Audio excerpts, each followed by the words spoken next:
সালামু আলাইকুম। কেমন আছেন সবাই? আশা করি খুব ভালো আছেন। তো আমাদের গ্রামে অলরেডি ধান লাগানো শুরু হয়ে গেছে। এই যে আমি আপনাদেরকে একটু দেখাই। তো আলহামদুলিল্লাহ, আমাদের গ্রামে যারা আছে তারা এখন ব্যস্ত হয়ে যাবে খুব। যেমন আমরা এখন ধান লাগাতে হবে। তো আমি যাচ্ছি। আজকে আমাদের আহ, দুজন কাজের লোক নেওয়া হয়েছে। তো ওদেরকে মানে আমাদের যে ক্ষেতগুলো আছে ওটার চারপাশে একটু আহ, কয়েকটা ঘাস হয়ে গেছে। তো গাছগুলো কাটতে যাচ্ছি এই যে দাও নিয়ে। তো এ হচ্ছে আমাদের গ্রাম।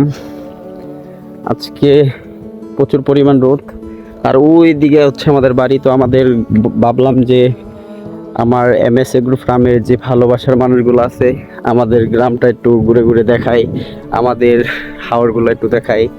এই যে দেখেন কত সুন্দর করে ধান লাগাচ্ছে সবাই। এই গ্রামের এই যে মাটির রাস্তা, যারা আসলে ছোট থেকে গ্রামে মানুষ হয়েছে তারা অবশ্যই এই জিনিসগুলা মিস করে। এখন যারা শহরে আছে কিংবা প্রবাসে আছে, এই গ্রামের মিঠু মিঠু পথ এগুলা খুবই মিস করে, এটা আমি জানি। তো আমিও যখন কোথাও চলে যাই তখন গ্রামটাকে খুব মিস করি, গ্রামের মানুষগুলা, তারপরে যে আবহাওয়া, কি সুন্দর বাতাস, এগুলাকে খুবই মিস করি।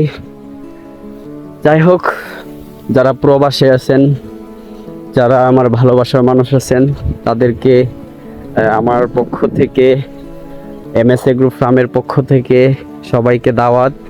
তো সবাই চলে আসবেন। তো আমাদের ওই যে এখানে একটা ক্ষেত আছে, ওই যে ফাঁকা ক্ষেতটা দেখতেছেন, ওটা আমাদের ক্ষেত।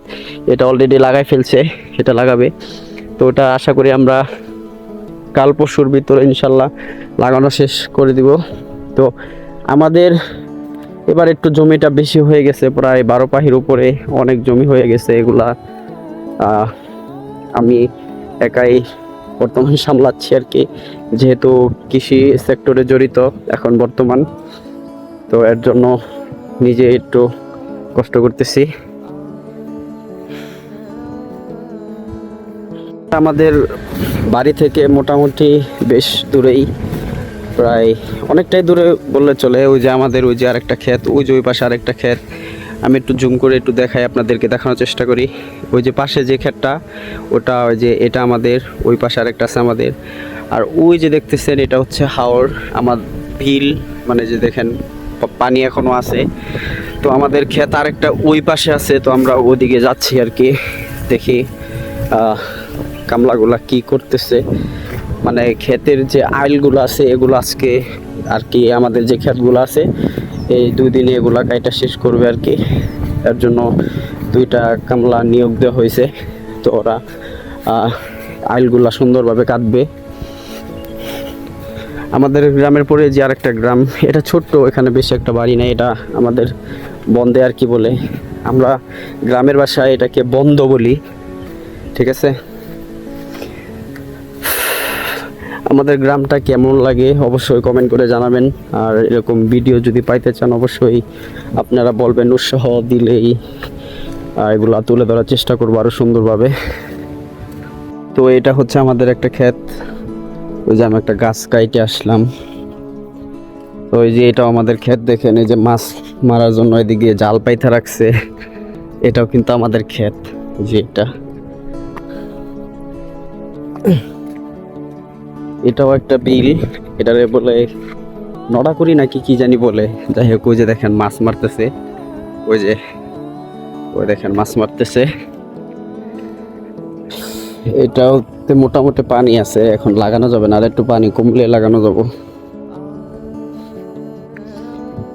মজার বিষয় হচ্ছে আমাদের যে ক্ষেতটা বর্তমান কাজ করতেছে এটাতে আমি মনে হয় একবার গেছিলাম।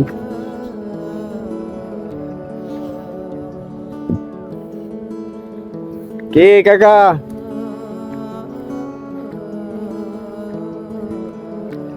আমগোর খেতে কি এদিক দিয়ে যাওয়া যায়? হ্যাঁ, ইন্দা যাওয়া যায়?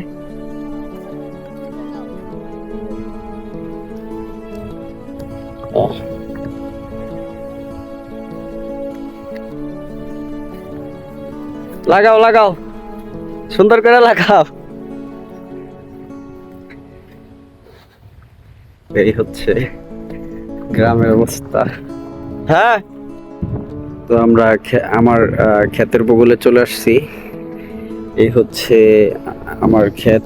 এটাতে একটা মজার বিষয় যে কষ্টের সাথে বলতে হয় যে আবার আব্বু পৃথিবীতে নাই। তো আব্বা যখন ছিল তখন আমাকে এই ক্ষেতে নিয়ে এসে দেখাইছিল যে এই ক্ষেতটা আমাদের কিনা হয়েছে, তুমি দেখে যাও, নাহলে তো পরে চিনবা না। তো আব্বার কথাটা মনে হয়ে গেল। তো সবাই আমার আব্বুর জন্য দোয়া করবেন, সে যেন জান্নাতবাসী হন। তো ওই ক্ষেতের কাছে আইসা একটা কথা মনে হইলো যে মানে ওর আব্বুকে অনেক মিস করি। উনি প্রায় 1.5 বছর যাবত মারা গেছেন। সবাই দোয়া করবেন। এই ক্ষেতটাতে আইসা বলছিল যে এটা আমাদের মোটামুটি বড়ই ক্ষেত। তো ওরা প্রায় সাইটা ফেলাইছে যে এগুলা, এই যে এদিক দিয়ে একটু পানি যাইতেছে গা, এদিকে একটু বন্ধ করে দিয়েন। হ্যাঁ, এই এই হচ্ছে অবস্থা। এটা হচ্ছে আমাদের গ্রামের, এটাও একটা বড় হাওর। ওই যে গাছটা দেখেন, গাছটা সুন্দর। একদিন এই গাছটাকে আমি ড্রোন দিয়ে সুন্দর করে শট দিয়ে আপনাদের দেখাবো, হাওরটা পুরো সুন্দরভাবে দেখাবো ইনশাল্লাহ। আপনারা যারা কমেন্ট করবেন দেখতে চান তাহলে অবশ্যই দেখাবো। তো আসলে মূলত এই যেটা, এগুলো হচ্ছে আমাদের মানে এগুলো হচ্ছে পান ক্ষেত। তো আমাদের গ্রামের ভাষায় এটাগুলো আমরা বর বলি। তো এই যে আমাদের ক্ষেতের যে বাতরগুলা দেখতেছেন, এগুলা এই যে এই গাছগুলায় সমস্যা হয়ে গেছে, তাই আমি দাও নিয়ে আসলাম। এখন ওই যে ওনারা কাটতেছে, এই গাছগুলা কাইটা দিতে হবে মাথা পর্যন্ত। এই হচ্ছে অবস্থা। তো সবাই দোয়া করবেন। আজকের ভিডিও এই পর্যন্তই। আর আমার আব্বুর জন্য দোয়া করবেন। আল্লাহ হাফেজ।